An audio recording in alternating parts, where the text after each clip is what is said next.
What's up everyone, welcome to your 17th C++ tutorial, and in this tutorial I'm going to be teaching you guys how to use an if statement. Now what if statement does is pretty much you give the computer an option. You said, alright, I'm going to tell you something. If it's true, I want you to run this bit of code, but if it's not true, then forget it. Don't run the code at all. So the first thing we need to do before we even get started is declare a variable. I'm going to name mine variable so it is not confusing, and I'm going to set it equal to 16. You can set your variable equal to anything. Next, we have to make the syntax for our if statement, and that's simple enough, if. Now what this if statement is going to do is run the test condition that's going to be in your parentheses right here, and if that's true, then it's going to run the code in the body of your if statement. If this is false, then it's not going to run this code at all. So let's give it a test condition. We say, alright, if variable is less than 30, so if 16 is less than 30, which is true, so it should run this, we want you to output on the screen the word cello, and then we want you to end the line.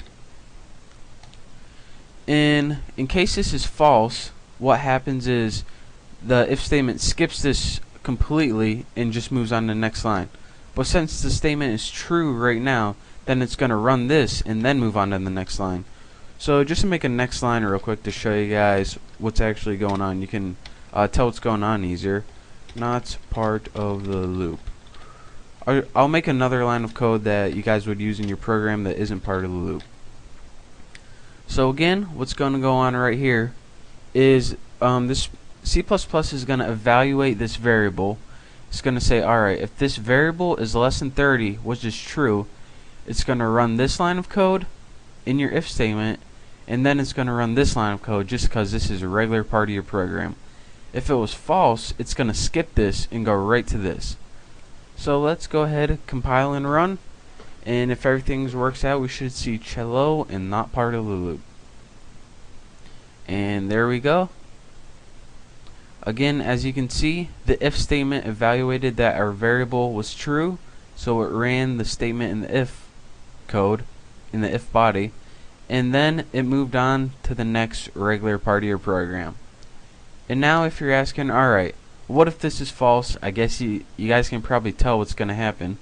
What if you've got something like 32, and you have an if statement that evaluates it as false? Since the variable is now not less or greater than 30, this is false. So what C++ is going to do is say, alright, your test is false, so I ain't running this code at all, Haas. I'm just going to skip this and move on to this. So let's go ahead, compile and run. And after everything worked out fine, we shouldn't see cello at all, and it should just successfully move on to our next part of our program. So again, the if statement evaluated this, said, alright, I'm skipping this since it's false, I'm just moving on. And there's what you get. So those that bit of code is your basics for your if loop. Again, play around with the test condition, and in the next tutorial I'm going to be teaching you guys how to do an if-else statement most likely. So stick around, and I hope you learned something. Thanks for watching.